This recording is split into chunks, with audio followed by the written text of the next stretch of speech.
Hello बच्चों, good morning. कैसे हो? कल हम आपको पढ़ाए थे ना आत्म परिचय हरवंश राय बच्चन की। तो आज उसका दूसरा भाग है।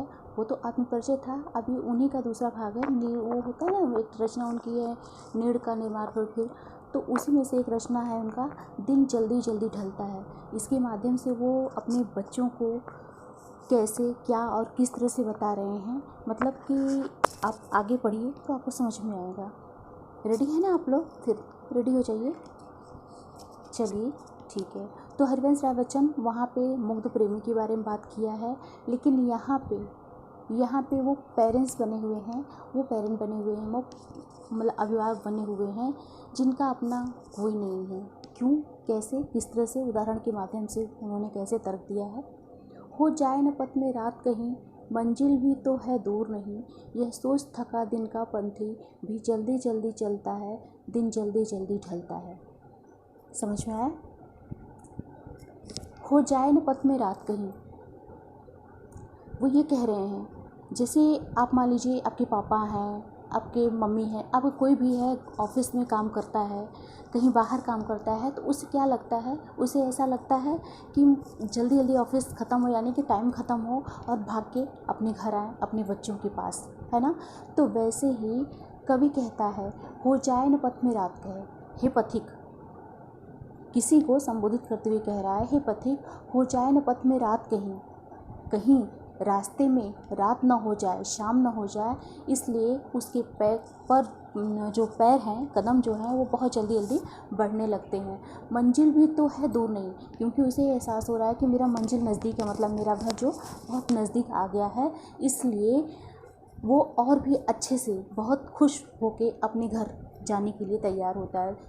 मंजिल भी दूर नहीं, यह सोच थका दिन का पंथी, यह सोच के कि मेरा घर ज़्यादा दूर नहीं है, अब तो मैं घर के नज़दीक आ गया हूँ, यह सोच के पंथी का, यानी उस पथिक का जो हृदय होता है, उसके कदम होते हैं और तीव्रता से आगे बढ़ने लगते हैं। यह सोच थका दिन का पंथी भी जल्दी जल्दी चलता रहता है। उसे अपना जितना थका हुआ है, सुबह से काम करके थक चुका है, रास्ते में आते आते वो थक चुका है, लेकिन फिर भी उसको ज़रा भी उसका भान नहीं होता है, क्योंकि उसे सबसे ज़्यादा खुशी क्या होती है, उसे अपने परिवार में जाने की खुशी होती है, अपने बच्चों से मिलने की खुशी होती है। तो यह सोच थका दिन का पंथी भी जल्दी जल्दी चलता है, इसलिए उसके पग, उसके कदम जल्दी जल्दी उस पथ पे आगे बढ़ते रहते हैं, क्योंकि दिन जल्दी जल्दी ढलता है। वो सोचता है दिन ढलने से पहले ही वो अपने परिवार में पहुँच जाए। 4 लाइन समझ में आया आपको? फिर से मैं समझा देती हूँ। हो जाए न पथ में रात कहीं, मंजिल भी तो है दूर नहीं, ये सोच थका दिन का पंथी भी जल्दी जल्दी चलता है, दिन जल्दी जल्दी ढलता है। पथिक अपने परिवार में जाने की आस में कदम आगे बढ़ाता है। वह थका हारा है, सुबह से परेशान है, काम कर कर के थक चुका है, पसीने से तरबतर है, लेकिन फिर भी अपने घर को नज़दीक देखते हुए उसके कदम और तेज़ी से बढ़ते हैं और ये सोचकर कि मेरा परिवार मेरा इंतज़ार कर रहा होगा, मेरे बच्चे इंतज़ार कर रहे होंगे, इसलिए उसके दिन उसका जो थका हारा होता है, उसके अंदर जोश आ जाता है और उस जोश, उस उमंग के साथ उस पथ पे आगे बढ़ता जाता है। वो सोचता है कि दिन ढलने से पहले वो अपने मंजिल तक पहुंच जाए, अपने परिवार के पास पहुंच जाए। समझ में आया?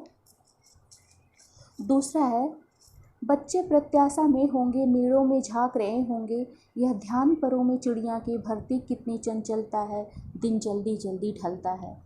बच्चे प्रत्याशा में होंगे, प्रत्याशा में क्या होता है? आशा। प्रत्याशा में क्या होता है? आशा। बच्चे प्रत्याशा में होंगे, उनके बच्चे किसके? पथिक के, कवि के, कोई और, तो जिनके बारे में कवि बताना चाह रहे हैं। तो बच्चे प्रत्याशा में होंगे, वो सोच रहे हैं मेरे परिवार में मेरे बच्चे आशा, मुझसे आशा रखे होंगे कि मेरे पापा भी आ रहे होंगे, मेरी मम्मी भी आ रही होगी। बच्चे प्रत्याशा में होंगे, नीड़ों में झांक रहे होंगे। नीड़ क्या होता है? नीड़ मीन्स क्या होता है? घोंसला। नीड़ मीन्स क्या होता है? घोंसला। और ऐसे ही नीड़ मीन्स होता है घर भी। घर का ही तो दूसरा पर्यायवाची है घोंसला। तो ये पक्षियाँ घोंसला बनाती हैं, लेकिन मनुष्य क्या बनाता है? घर बनाता है। तो बच्चे प्रत्याशा में होंगे, नीड़ों से झांक रहे होंगे, या ध्यान परों में चिड़िया की भर्ती कितनी चंचलता, दिन जल्दी जल्दी ढलता है। बच्चे प्रत्याशा में होंगे, उदाहरण के माध्यम से समझाता है पथिक को। उदाहरण के माध्यम से जाता है कि जब चिड़िया अपने बच्चों के लिए दाना चुगने के लिए जब कहीं बाहर बहुत दूर उड़ती चली जाती है तो वो सोचती है शाम होने से पहले अपने घर वापस आ जाए, और इसकी वजह से वो बहुत जल्दी जल्दी अपने चोंच में दाना भरती है और जल्दी जल्दी अपने बच्चों के पास आना चाहती है, क्योंकि उसे ऐसा एहसास होता है कि बच्चे प्रत्याशा में होंगे, बच्चे क्या होंगे, आशा में होंगे, नीड़ों में झांक रहे होंगे, घोंसले से बार बार उचक उचक के मुझे निहार रहे होंगे, मुझे देख रहे होंगे कि माँ आ रही है कि नहीं, पिता आ रहे हैं कि नहीं। बच्चे बहुत आशा में होंगे, नीड़ों से झांक रहे होंगे। यह ध्यान परों में चिड़िया के, यह ध्यान जब उसके मन में, उस चिड़िया के मन में आता है तो उसके परों में क्या होता है, पंख, परों में क्या होता है, पंख। यह ध्यान परों में चिड़िया के, तो चिड़िया के जो पंख होती है ना, और भी तीव्रता से भरती, कितनी चंचलता है, और भी कितनी चंचलता से वो अपनी मंजिल को पहुंचना चाहती है, अपने बच्चों के पास पहुंचना चाहती है। दिन जल्दी जल्दी ढलता है, और ये जो दिन है वो बहुत जल्दी से तीव्रता से ढलता चला जाता है, मतलब शाम होने लगती है। यह धीरे धीरे सूर्य डूबने वाला होता है, सूर्य अस्त होने वाला होता है। समझ में आया? यहाँ दूसरे पद में चिड़िया के माध्यम से उदाहरण दिया गया है कि जिस प्रकार से चिड़िया जब अपने बच्चों के लिए दाना चुगने के लिए दूर चली जाती है तो वहाँ से वो वापस जल्दी जल्दी आना चाहती है, क्योंकि उसे एहसास होता है, उसे आशा होती है कि उसके बच्चे आशा से, दाना की आशा में, भोजन की आशा में बार बार माँ को या पिता को तलाश रहे होंगे और नीड़ों से झांक झांक कर उन्हें देखने का प्रयास कर रहे होंगे। यह ध्यान जब चिड़िया को आता है तो उसके पंखों में और भी ज़्यादा उमंग आ जाता है, चंचलता आ जाती है, वो बहुत ही तीव्रता से अपने घर के तरफ, अपने घोंसले की तरफ आगे बढ़ती जाती है। दिन जल्दी जल्दी चलता, और इसी तरह से दिन जल्दी जल्दी व्यतीत होता जाता है। समझ में आ गया? तीसरा है और लास्ट है, मुझ में मिलने की कौन विकल मैं हूँ, किसके हित चंचल, यह प्रश्न शिथिल करता पद को भरता और में विद्वता है, दिन जल्दी जल्दी ढलता है। लेकिन कभी यहाँ पे कभी थोड़ा सा निराश है, और निराशा का कारण क्या है कि उसका कोई अपना नहीं है। चिड़िया के बच्चे हैं और बच्चे उसकी आशा में, अपने माँ की आशा में, अपने पिता की आशा में उनकी नीड़ों से झांक रहे होते हैं कि पापा आएंगे, चॉकलेट लाएंगे, ये आएंगे, वो इस तरह धीरे सबके घरों में ऐसे होते हैं, पापा मम्मी का इंतज़ार करते रहते हैं बच्चे और बहुत बेवल होते हैं। तो वैसे ही जो कवि हैं इनके साथ नहीं होता है। क्यों नहीं होता है? मुझसे मिलने को कौन विकल, कवि कह रहा है कि मुझसे मिलने को कौन विकल, मुझसे मिलने के लिए कौन इतना व्याकुल होगा, कौन इतना या आतुर होगा, क्योंकि उनके घर में शायद कोई नहीं है। मुझसे मिलने को कौन विकल, मैं हूँ किसके हित चंचल, मेरे लिए तो कोई अपना नहीं है, और न ही मेरे अंदर कोई उमंग है, मेरे अंदर ना तो कोई उमंग है और ना ही मेरा परिवार मेरा इंतज़ार कर रहा होगा, ना ही मेरे लिए कोई विकल होगा, व्याकुल होगा।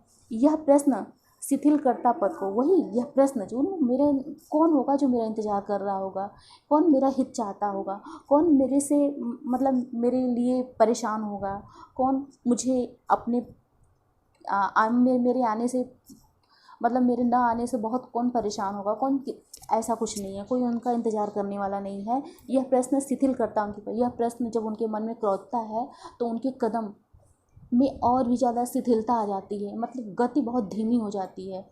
कारण क्या है कि उनका इंतज़ार करने वाला कोई नहीं है। यह प्रश्न शिथिल करता पद को भरता उर्मे विह्वलता है, और उनके हृदय में और भी ज़्यादा विह्वलता आ जाती है, मतलब बहुत ही ज़्यादा निराशा की भावना आ जाती है, और किसी की स्मृतियों में वो खोना चाहते हैं, क्योंकि उनका इंतज़ार करने वाला इस टाइम में कोई नहीं है। इसलिए उनके घर जाने की उन्हें अपने घर जाने की कोई जल्दी नहीं है, इसलिए उनके पैरों में जो गति होनी चाहिए वो गति बहुत धीमी हो जाती है, और बहुत धीमी गति से हृदय में विह्वलता लिए, मतलब निराशा का भाव लिए वो धीरे धीरे अपने पथ पर बढ़ते हैं। दिन जल्दी जल्दी ढलता है, और इसी कार्यक्रम में दिन धीरे धीरे अस्त होता रहता है। समझ में आ गया आपको? आपका आज एक लेसन समाप्त होता है। एक लेसन में 2 भाग थे, एक था आत्मपरिचय जिसमें 5 पद थे, और दूसरे में था दिन जल्दी जल्दी ढलता है, इसमें 3 पद थे। तो इन 3 पद में बहुत ईजी था मेरे ख्याल से आपको समझ में आ गया होगा। जो नहीं समझ में आएगा स्कूल टाइम में फिर हम एक बार फिर से रिवीजन करवा देंगे ताकि और अच्छे से आपको याद हो जाए। तो मैं चाहूँगी कि इसमें से दिन जल्दी जल्दी ढलता में से भी आप लगभग कुछ क्वेश्चन बना लीजिए, 4 से 5 क्वेश्चन बना लीजिए और इसके व्याख्यात्मक वर्णन को अपने शब्दों में कीजिएगा, पुस्तक से नहीं। अपने शब्दों में करेंगे तो आपको समझ में आएगा कि हमने कहाँ गलत किया है, हमें क्या नहीं समझ में आया है। अब उसे अंडरलाइन करते जाएंगे, उसमें लिखते जाएंगे तो आपको बड़े अच्छे से समझ में आ जाएगा। तो चलिए, आपका एक लेसन समाप्त होता है। आप नोट्स बना लीजिए, लेसन 1 कंप्लीट हो गया है। अब नेक्स्ट टाइम मैं आप लोगों को लेसन 2 पढ़ाऊँगी। लेसन 2 है पतंग। उसके लिए आप थोड़ा सा इंतज़ार करिए, धैर्य करिए। धन्यवाद।